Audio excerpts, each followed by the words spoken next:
Hey everyone, and welcome back to my channel. My name is Josh and this is your stimulus check update for the second stimulus package for Monday, August 10th.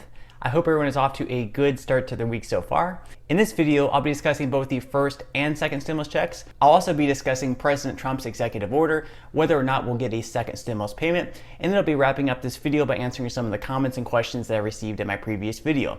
But first, if you wouldn't mind real quickly liking this video, give me a big thumbs up. It really just helps with the YouTube algorithm in terms of pushing this video out to other viewers like you, and hopefully helping other people like you as well. Okay, so what a big weekend it was with President Trump issuing an executive order to extend the federal unemployment benefits, defer student loans, trying to prevent evictions, and having a payroll tax cut. And yeah, I fully realize that a payroll tax cut is not the most popular thing among us. Still though, I'm super happy myself seeing the federal unemployment benefits finally extended. The extension of those benefits were clearly necessary, and even though they weren't extended at the full $600 per week like they were before, $400 is still better than nothing.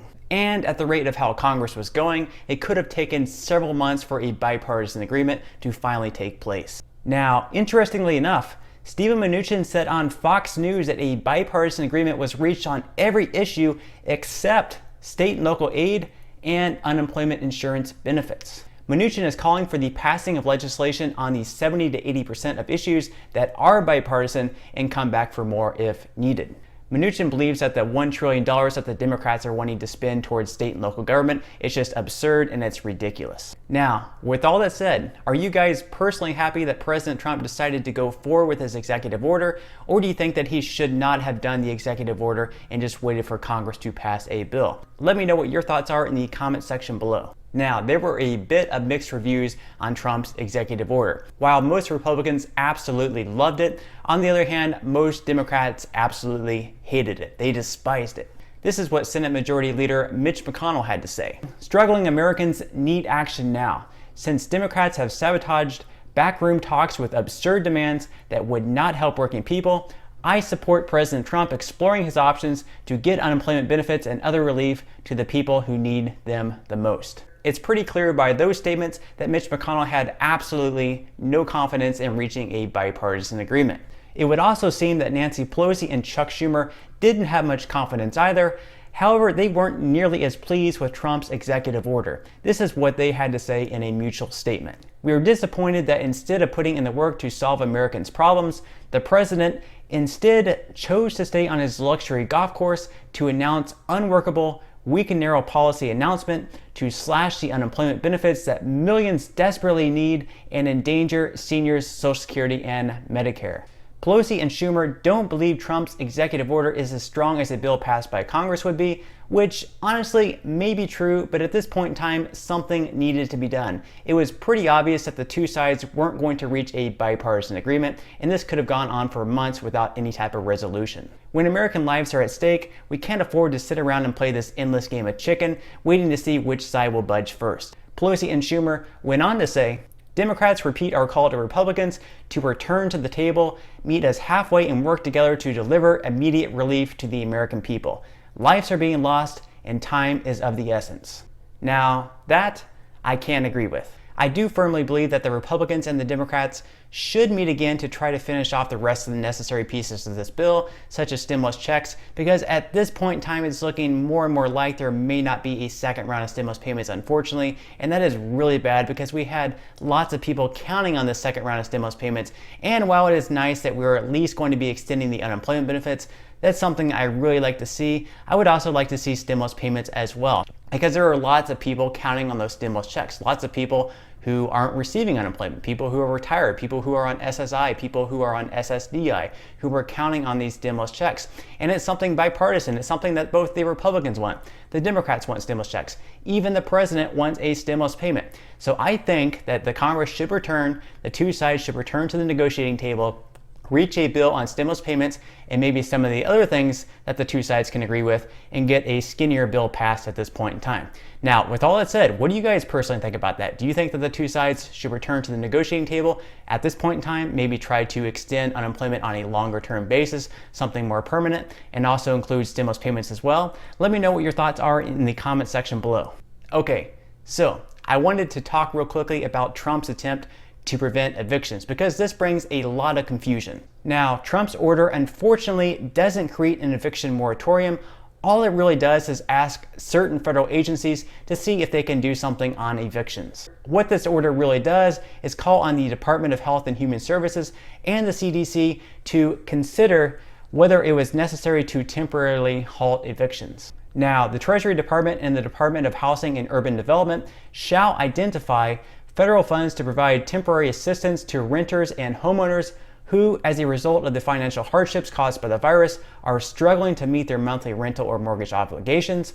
So basically, this order is more or less asking HUD to consider if evictions should stop. Now, like I mentioned before, the federal unemployment benefits will be extended at $400 per week, and out of that $400, 25% of that will be picked up by the states, and the other 75% of it will be picked up by the federal government. So out of the $400, it'll be $100 picked up by the states and $300 picked up by the federal government.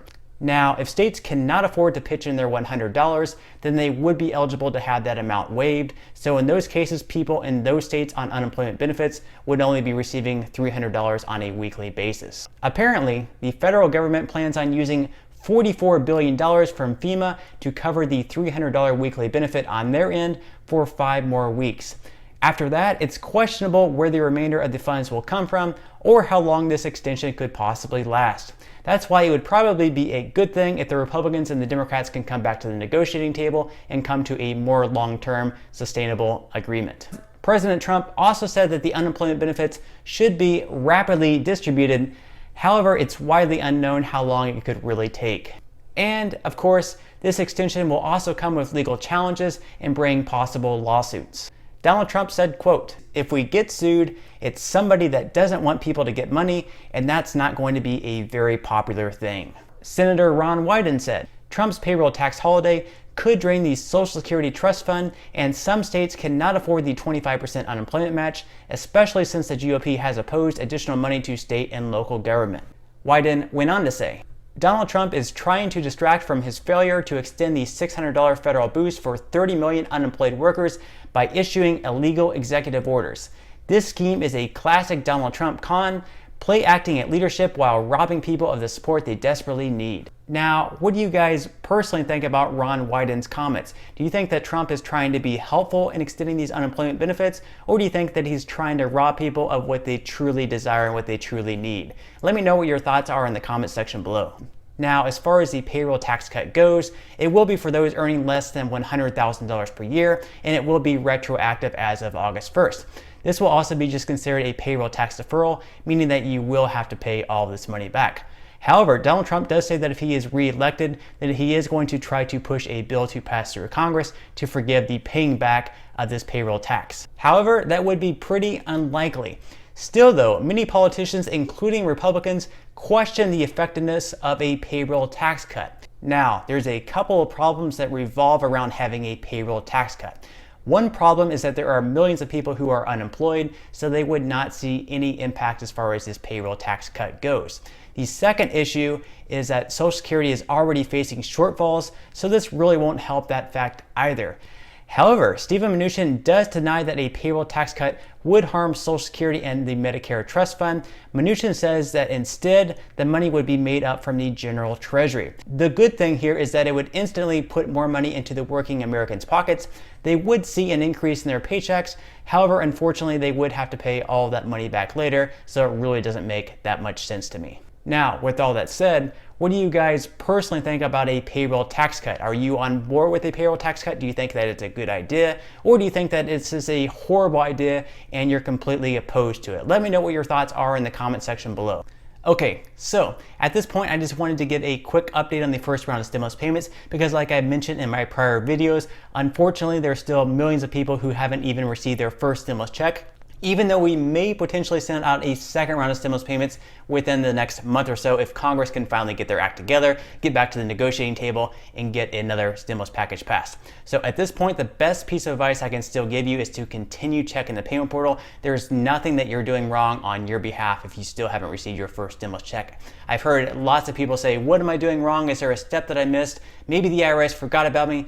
No, nothing you did wrong. It's just that the IRS is incredibly slow. Now, you can always call the IRS if you wish. They do have a hotline that you're supposed to be able to call, and they're supposed to be super helpful and answer any questions that you may have. That number you can call would be 1-800-919-9835. Now, my one recommendation would be to call a little bit earlier in the day just to avoid longer hold times. Also, for you expats living abroad outside the United States, if you're still waiting for your first stimulus payment, I know you're probably super frustrated too.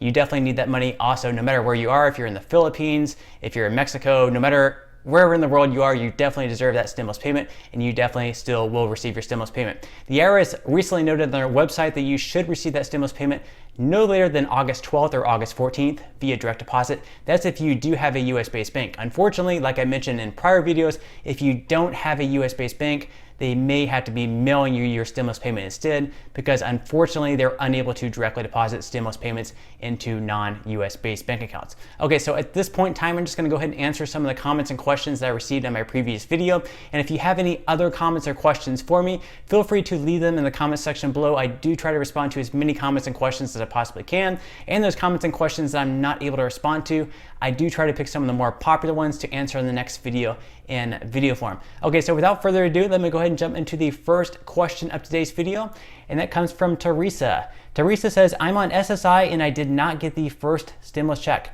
Will I get the second one? All right, thank you so much for that question, Teresa, and I'm so sorry you did not receive your first stimulus check. I'm not sure why. Maybe you can elaborate a little bit more in the comment section below.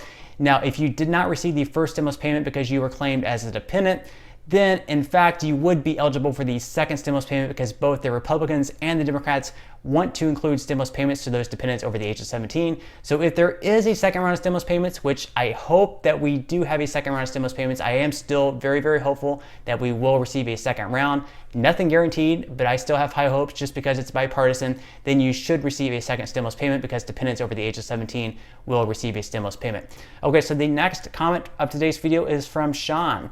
Sean says, I'm an essential worker. What happened to all of the hazard pay for essential workers?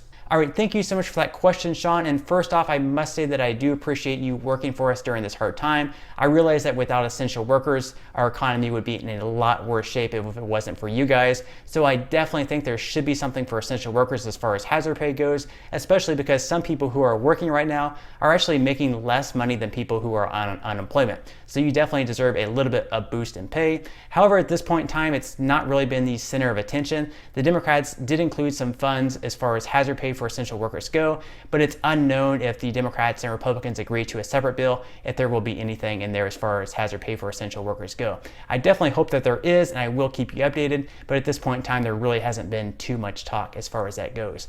Okay, so on that note, I'm gonna go ahead and wrap up this video. If you did enjoy the content in this video and you'd like to see more videos like it, please consider subscribing to my YouTube channel. It is completely free to do so, and it's a great support to me. Also, if you would like to receive 2 free stocks from Webull, the second free stock valued all the way up to $1,400, please feel free to claim those 2 free stocks by clicking the link in the description box below. And until next time, I'll see you guys, and I hope you have a great day today.